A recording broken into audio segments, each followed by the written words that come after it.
रेहाना और रवि की शादी के बाद रवि के पास कुछ नहीं था।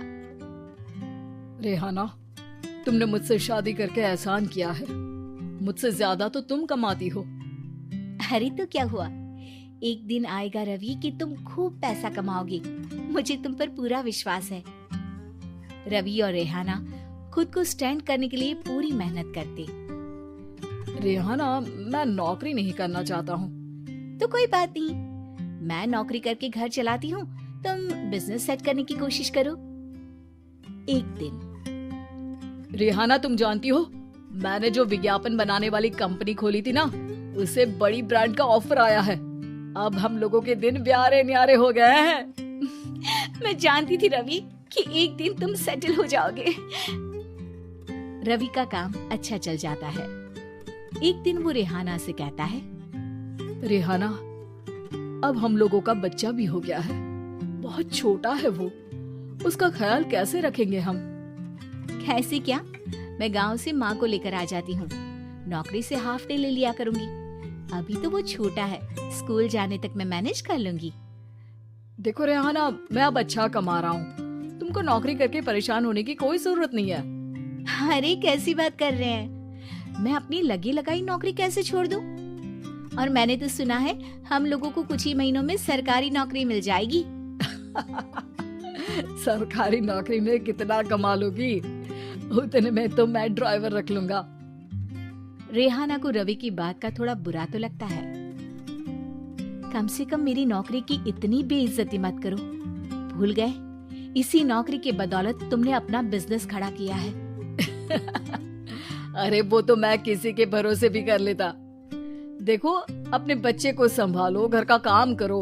अब बाहर जाती तुम अच्छी नहीं लगती हो। रेहाना रवि के कहने पर नौकरी तो छोड़ देती है, लेकिन अब बड़े से घर में उसकी कीमत किसी नौकर से कम नहीं होती। एक दिन रवि का दोस्त आता है। भाभी, हम लोग तो आपको तब से जानते हैं जब से आप लोग शादी होकर इस शहर में आए थे। आपकी बदौलत ही सारा बिजनेस खड़ा हुआ है। ये किस्मत तो आप ही की है भाभी। हाँ हाँ भाई, हमारी मेहनत तो कुछ है ही नहीं। अरे होगी, लेकिन भाभी की किस्मत के आगे कुछ नहीं। दोस्त वहाँ से चला जाता है, लेकिन रवि का गुस्सा 7वें आसमान में होता है। देखा कैसे बोल रहा था? अरे बिल्कुल अच्छा आदमी नहीं है ये। कैसी बात कर रहे हैं आप? प्रशांत भैया तो बहुत अच्छे इंसान है रवि। कैसे उन्होंने हमारे मुश्किल वक्त में हमारा साथ दिया था। अरे था पैसा तो साथ दिया, नहीं तो कौन पूछता है? रवि का व्यवहार पैसा आते ही अलग हो गया। वो बंदे को बंदा नहीं समझता। घमंड से घिरे रवि ने तो एक दिन हद ही कर दी। रेहाना, मैं अब तुम्हारे साथ नहीं रह सकता हूँ। क्या क्या बकवास कर रहे हो रवि? क्या कहना चाहते हो? और क्यों नहीं रह सकते तुम मेरे साथ? देखो, मुझे कोई और पसंद है और उसने साथ रहने पर बस यही शर्त रखी है कि मुझे तुम्हें तलाक देना होगा। रेहाना, जो कि एक स्वावलंबी महिला थी, उसने बिना देर किए रवि को कह दिया, कोई इश्यू नहीं, मुझे पैकिंग में 4 दिन का वक्त लगेगा, लेकिन तब तक मैं तुम्हारे साथ नहीं रहूंगी। 4 दिन के लिए तुम कहीं और शिफ्ट हो जाओ, मैं घर से निकलूंगी तो बता दूंगी। रवि घर छोड़कर चला जाता है। रेहाना को दुख होता है, वो रोती है, लेकिन व्यवहार से स्ट्रॉन्ग रेहाना को पति के वापस आने का और उसे सबक सिखाने का पूरा भरोसा था। फिर एक दिन, अरे शुशिका, कब शादी करोगी तुम मुझसे? यार, मैंने तो सोचा था तुम शादी से पहले मुझे विदेश लेकर जाओगे, महंगी कार दिलाओगे। अरे सब दिला दूंगा, लेकिन पहले मुझसे शादी तो कर लो। हाँ हाँ, क्यों नहीं। मैं कुछ दिनों के लिए अपने मम्मी पापा के पास जा रही हूँ और लोगों से अपनी शादी की बात करूंगी। अरे शुशिका, कैसे रहूंगा मैं तुम्हारे बिना? अब तो शादी ही होने वाली है हम लोगों की। शुशिका रवि को छोड़कर चली जाती है। रवि घर आता है, जहाँ रेहाना को ना पाकर उसे सब अजीब लगता है। घर तो रेहाना के बिना कुछ नहीं है, बच्चे की याद भी आ रही है। चलो एक वीडियो कॉल कर लेता हूँ। रवि रेहाना को वीडियो कॉल करता है, लेकिन रेहाना फोन नहीं उठाती। रात को सोते वक्त, मन कर रहा है मुन्ने को गले लगा लूं। चलो कोई ना, शुशिका से शादी के बाद मेरे और भी बच्चे होंगे। अगले दिन रवि ऑफिस जाता है जहाँ टीना खड़ी होती है।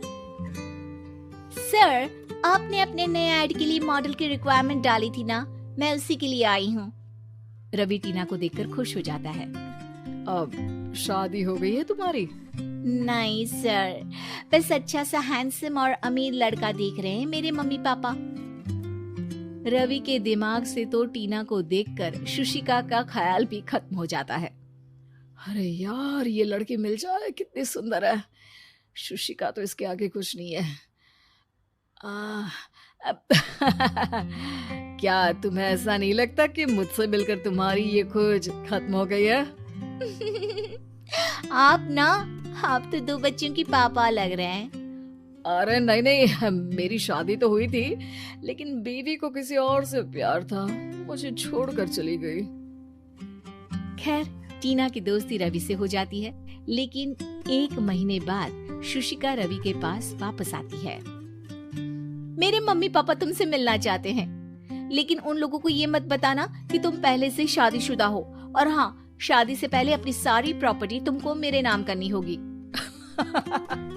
अरे पागल, अब मैं तुमसे शादी ही नहीं करना चाहता। भला ऐसी लालची औरत से कौन शादी करेगा? तभी वहाँ टीना आ जाती है। रवि, ये पागल सी औरत कौन है? देखो, तुमने ही कह दिया ना पागल, तो पागल ही है। पता नहीं कौन है, कह रही है शादी कर लो, लेकिन शादी से पहले अपनी सारी प्रॉपर्टी मेरे नाम कर दो। बोल तो सही रही है। वैसे तुम जानती हो, मेरी एक सहेली है, उसके पति ने उसे पैसा आते ही छोड़ दिया, जबकि उसको खड़ा करने वाली ही मेरी सहेली थी। और मुझे भी भरोसा नहीं है, अगर मैं भी तुमसे शादी करूंगी तो तभी जब तुम मेरे नाम अपनी सारी प्रॉपर्टी कर दोगी। अरे हाँ, क्यों नहीं, बिल्कुल कर दूंगा। रवि और टीना की शादी की तारीख तय हो जाती है। वो अपनी सारी प्रॉपर्टी के कागज लेकर शादी वाली जगह पर पहुंचता है, लेकिन वहां टीना आती नहीं। रवि टीना को मैसेज करता है, कहाँ हो? सॉरी, मैं तुमसे शादी नहीं कर सकती, मुझे तुमसे भी ज्यादा पैसे वाला मिल गया। रवि को गुस्सा आ जाता है। वो गुस्से से सारा डेकोरेशन तोड़ रहा होता है कि वहाँ रेहाना आ जाती है। सर, क्या हो गया? क्या डेकोरेशन पसंद नहीं आई आपको? तुम यहाँ क्या कर रही हो? मैं यहाँ की डेकोरेटर हूँ। क्या आपको पसंद नहीं आई यहाँ की सजावट? रवि दौड़कर रेहाना के गले लग जाता है। मुझे माफ कर दो रेहाना। रवि रेहाना के गले लग जाता है और रेहाना टीना को थैंक्स का मैसेज करती है।